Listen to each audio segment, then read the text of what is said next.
إن الحمد لله نحمده ونستعينه ونستغفره ونعوذ بالله من شرور أنفسنا ومن سيئات أعمالنا من يهده الله فلا مضل له ومن يضلل فلا هادي له وأشهد أن لا إله إلا الله وأشهد أن محمدا عبده ورسوله أما بعد فإن خير الحديث كتاب الله وخير الهدي هدي محمد صلى الله عليه وسلم وشر الأمور محدثاتها وكل محدثة بدعة وكل بدعة ضلالة وكل ضلالة في النار فأعوذ بالله من الشيطان الرجيم بسم الله الرحمن الرحيم يا أيها الذين آمنوا اتقوا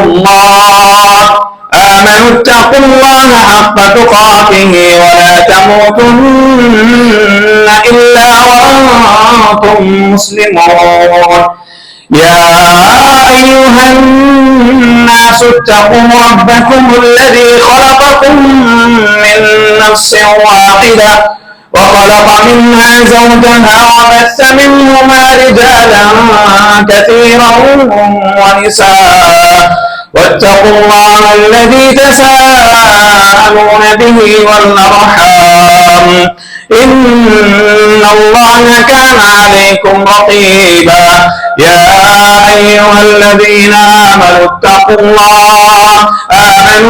الله وقولوا قولا سديدا يصلح لكم أعمالكم ويغفر لكم ذنوبكم ومن يطع الله ورسوله فقد فاز فوزا عظيما وقال الله تبارك وتعالى في موضع آخر محمد رسول الله والذين معه أشداء على الكفار رحماء بينهم تراهم ركعا سجدا يبتغون فضلا من الله ورضوانا.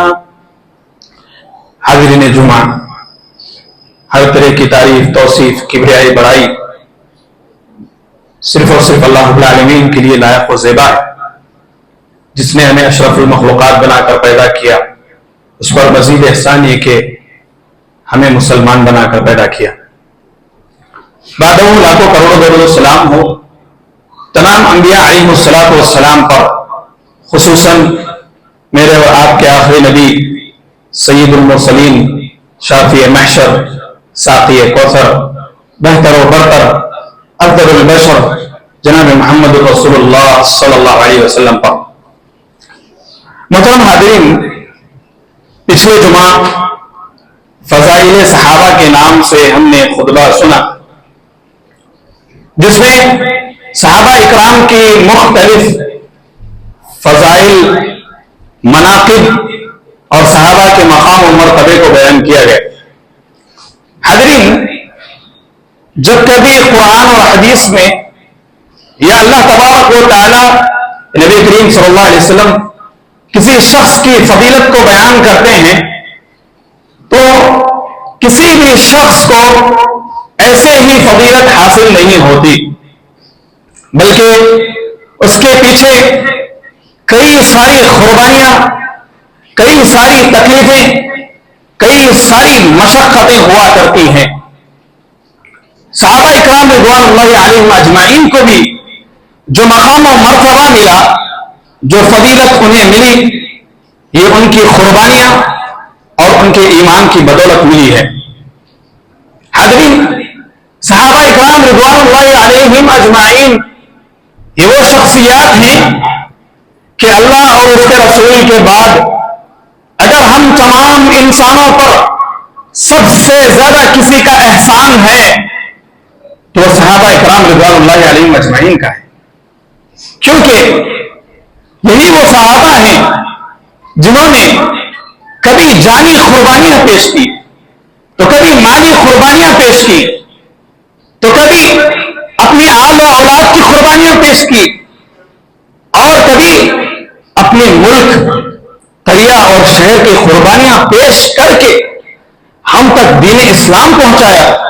اور اگر آج ہم اپنی زبانوں سے لا الہ الا اللہ محمد رسول اللہ کہہ کر اللہ رب العالمین کی وحدانیت کو بیان کر رہے ہیں، اور اس کلمے کے ذریعے سے کل قیامت کے دن اگر ہم جنت میں جائیں گے تو یہ اللہ رب العالمین اور اس کے رسول کے بعد صحابہ کی احسان کی بدولت ہم کل قیامت کے دن جنت میں جائیں گے۔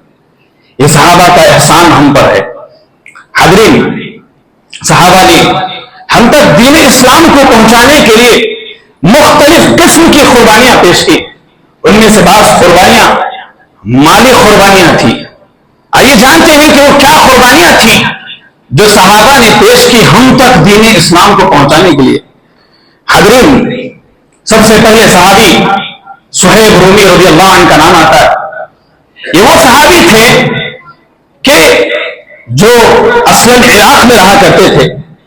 عراق اور روم کی جب جنگ ہوئی تو عراق سے صہیب رومی رضی اللہ عنہ کو روم لایا گیا۔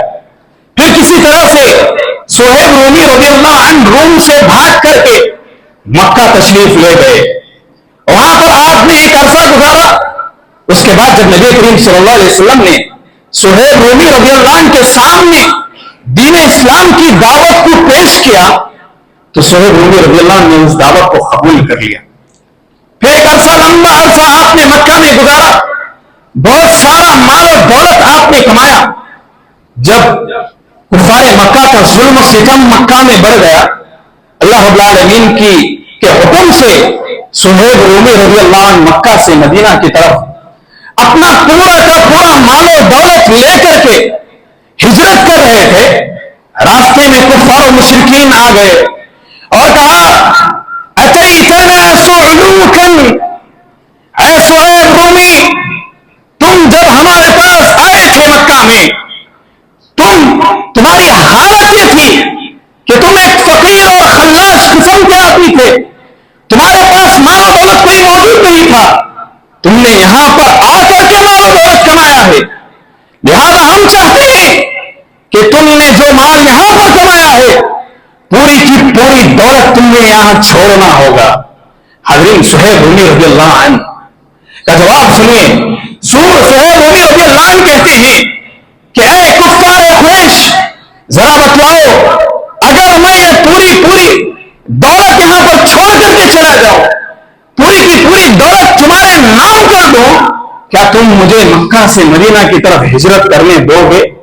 تو کفار قریش نے کہا کہ کیوں نہیں، ہم تمہیں ہجرت کرنے دیں گے۔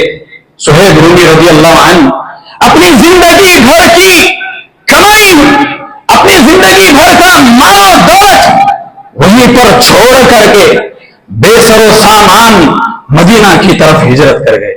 حاضرین، یہ تھے وہ صہیب رومی رضی اللہ عنہ جنہوں نے یہ گوارا کر لیا کہ ان کا مال و دولت لٹ جائے لیکن مال نہ لٹے، جن کا مال و دولت تو لٹ جائے لیکن ایمان نہ لٹے۔ یہ صحابہ اکرام رضوان اللہ علیہم اجمعین کی مالی قربانیاں ہیں۔ اسی طرح سے جب صحابہ اکرام ہجرت کر کے مدینہ تشریف لے گئے تو جو مہاجرین تھے ان کے پاس رہنے کے لیے کوئی گھر موجود نہیں تھا، کھانے کے لیے کھانا موجود نہیں تھا، پہننے کے لیے کپڑا موجود نہیں تھا۔ تو اللہ کے نبی کریم صلی اللہ علیہ وسلم نے مکہ کے صحابہ اور مدینہ کے صحابہ کے درمیان بھائی چارگی کرائی، دوستانہ کرایا، اور مکہ کے صحابہ کو مدینہ کے صحابہ کی ذمہ داری میں دے دیا۔